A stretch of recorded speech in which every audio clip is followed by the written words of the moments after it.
अस्सलाम वालेकुम everyone, welcome back to my YouTube channel. आज मैं अपने चैनल पर आप लोगों के साथ बहुत ही मज़ेदार सा बीफ पुलाव की रेसिपी लेकर आई।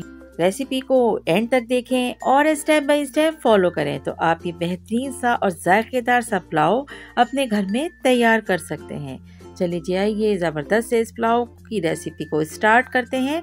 और अगर अब तक मेरे चैनल को सब्सक्राइब नहीं किया है तो चैनल को सब्सक्राइब कर दें, साथ साथ बेल का आइकन भी प्रेस कर दें।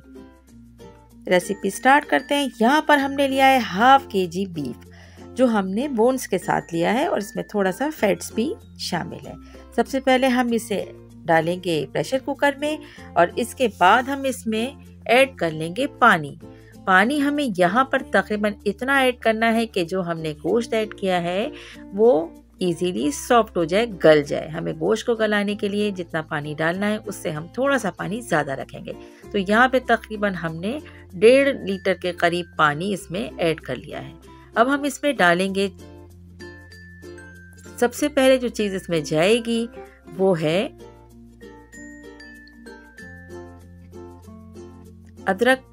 जो एक छोटा सा टुकड़ा हमने लिया था, इसको 4 टुकड़े में हमने डिवाइड किया है। एक स्मॉल साइज प्याज और कुटा हुआ लहसुन। ये चीज़ें ऐड करने के बाद अब हम इसमें ऐड करेंगे धनिया पाउडर, जो 2 टेबल स्पून था वो हम इसमें ऐड कर लेंगे। इसके बाद 2 टेबल स्पून ही हम इसमें सौंफ ऐड की है। इसके अलावा इसमें गरम मसाले जाएंगे, वो है लौंग, दालचीनी के 2 से 3 अदद टुकड़े, 1 बड़ी इलायची, हाफ टी स्पून काली मिर्च, 2 से 3 कलियां बादियान की और 3 से 4 अदद यहाँ पर छोटी इलायची और 1 टीस्पून इसमें हमने ऐड किया है सफ़ेद जीरा। अब बारी आती है सॉल्ट की। सॉल्ट हम इस यखनी में ऐड करेंगे 1 टीस्पून।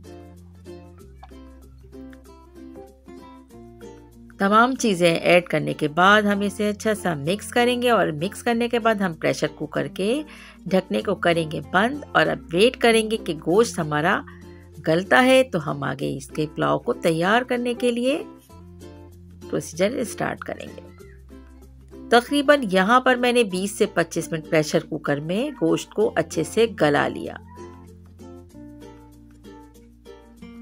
दूसरी तरफ हम यहाँ पर एक बड़े साइज की प्याज को हाफ कप ऑयल में फ्राई करेंगे और फ्राई हमें इसको सिर्फ गोल्डन होने तक ही करना है। बहुत ज़्यादा इसको डार्क गोल्डन कलर नहीं देना है। जैसे ही प्याज गोल्डन होती है हम प्याज को निकालने के बाद हम इसको ऑयल को इस्तेमाल करेंगे।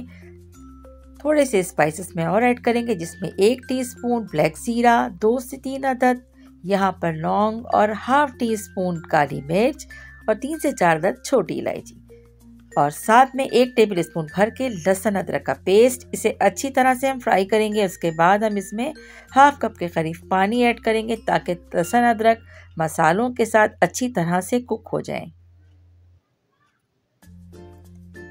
और जैसे ही जो पानी हमने ऐड किया था वो ड्राई होता है, मसाले को अच्छी तरह से हम भूनेंगे। अब आप देख सकते हैं यहाँ पर मसाला अच्छी तरह से तैयार हो चुका है। अब हम इसमें ऐड करेंगे यखनी में से हम बोटियों को अलग करेंगे। गोश्त अलग करने के बाद हम यहाँ पर ऐड कर लेंगे और थोड़ी देर हम इसे बहुत धीमी आंच पे अच्छे से मिक्स करते हुए फ्राई कर लेंगे।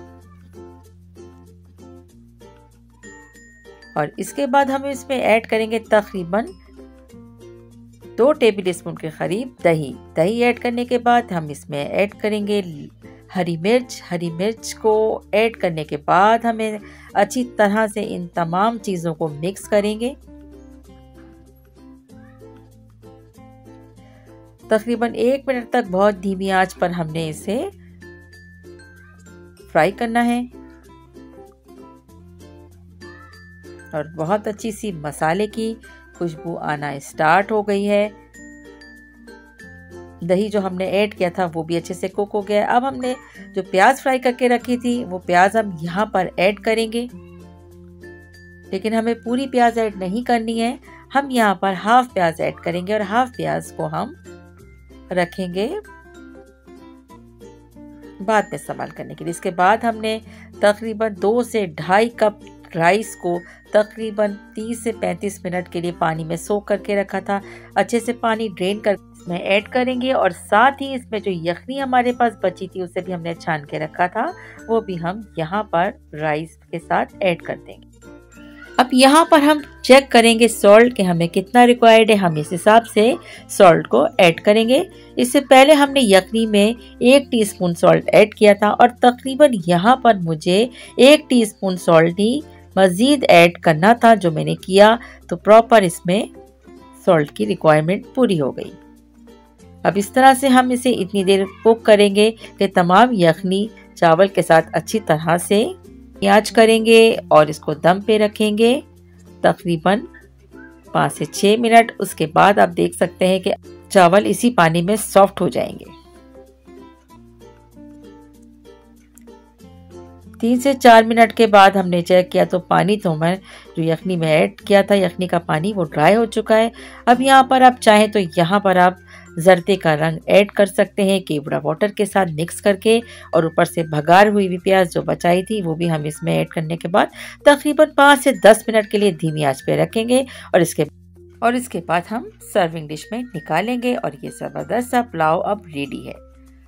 रेसिपी अगर पसंद आई है तो उसको लाइक करें, शेयर करें और चैनल को अब तक सब्सक्राइब नहीं किया है तो चैनल को सब्सक्राइब भी करते जाइए। Thanks for watching, take care.